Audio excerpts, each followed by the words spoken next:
Over my years of training and fighting, I've discovered several combinations or attack sequences that work better than others in hitting your opponent effectively, concisely, and with power. The first combination is a high section hook kick. You can actually strike with this or throw it as a fake, and then follow up with a low section side kick. Now, if your opponent doesn't go for the high section hook kick, just throw a fast hook kick and hit him in the head. And if they block it a little bit, throw it several times, and then once they're used to it, and they understand what the telegraph for it is, you throw the kick, and then as soon as possible, as soon as they go for it, you throw a low section side kick. It's a very effective attack. One of the most effective techniques that I've ever found in all martial arts, in all my fighting, is just a fast lead leg side kick. No step together, no slide, just pick up the lead leg and throw it out there. People walk right into it. When someone steps towards you, throws a turning kick or switches sides, it's a great time to just launch that lead leg side kick from the ground to the stomach, fast. Kung Fu people, kickboxers, they all tend to go full facing a lot. So, and WTF people. WTF fighters, they tend to hop around full facing a lot. So you see that gut coming towards you, just a fast lead leg side kick, fully pivoted, boom, sweet spot. If your partner throws a punch, a turning kick, or lead leg kick, if your back leg rounds out about 45 degrees, then you throw a lead leg hook kick. It's super effective. You get out of range, you're at a 45-degree angle to their power zone, and then you snap that lead leg in there. You can work to the gut, you can work to the head. Back leg round out 45 degrees, lead leg hook kick. Your partner's throwing a side kick, a round kick, or a hook kick. Until they get it to or past the 120-degree mark in the knee, the kick won't be very powerful.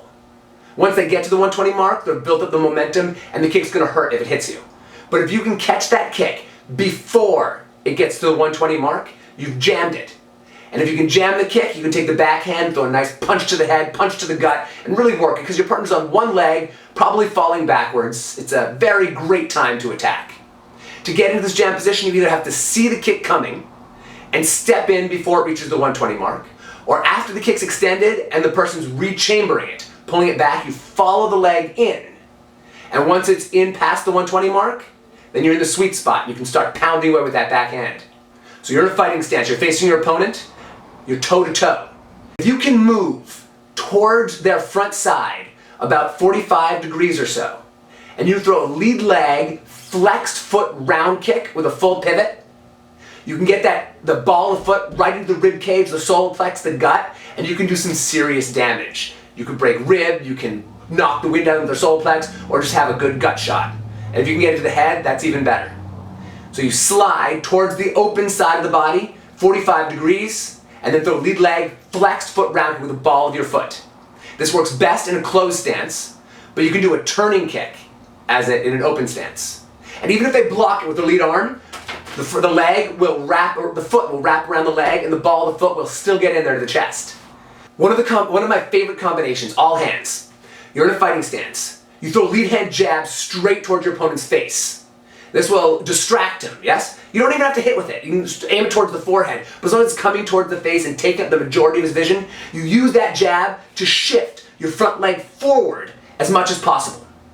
And as they're going up to block it, to move their hands up, you slide the back foot in, twist the hips, and jam your backhand into their gut solar plex, or even the high section of the face. But I recommend that backhand go to the low section, because the hands should be up dealing with your first hand. So you slide that hand up, and I recommend you move diagonal to the outside line of the body. So you step into the outside of their body, throwing that lead hand jab, and then you're twisting the hips in and striking to the gut. A very effective technique, beautiful, lots of fun, and very effective. One of the problems I find is people sometimes move out of range. You're fighting and they're staying out there in circle 4, in circle 3. You want to throw the lead leg side kick, but they keep moving back. They're too far away, and every time you throw it, they're too far away. So you throw a lead leg side kick, and they're out of range, they're not coming into it. So you slide, you throw a lead leg sliding side kick. But they're still just a little bit out of range, they keep just avoiding it. They even slap your leg to the side and punch you sometimes. So then what you do is you extend your foot, pull the toes back, and strike with the ball of the foot instead of the heel.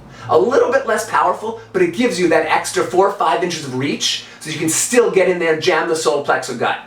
A very effective technique, a sliding lead leg, ball of the foot side kick. One of the most effective techniques I found is if your partner throws from a closed stance, a lead leg round kick, side kick, or front kick, or from an open stance, a turning round kick, side kick, or hook kick. As the kick comes, you can sweep it to the side with your lead hand using either a low block or just a grab push to the side.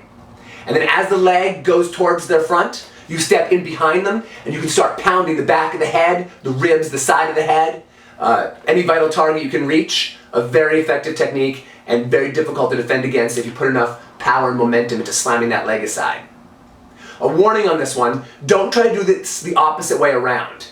If you're in an open stance with a lead leg kick, don't try to sweep the side kick or the round kick to the side. One, you'll be sweeping in the direct line of the power of the kick, so you could really hurt your arm, your blocking tool. And as you sweep that leg to the side, if it does work, you're sweeping them in a forward motion and their backhand can come right towards your face or your body as you're coming in to throw that backhand punch. So make sure that you're in the right facing when you use this particular attack. Thank you very much for watching my favorite attack and attack combination tutorial. Please don't forget to share, comment, like, and subscribe on this video, and check out the other videos on my YouTube channel.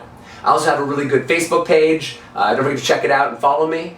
And check out my Instagram page as well, Simon Kicker. I throw up a new kick pick every single day.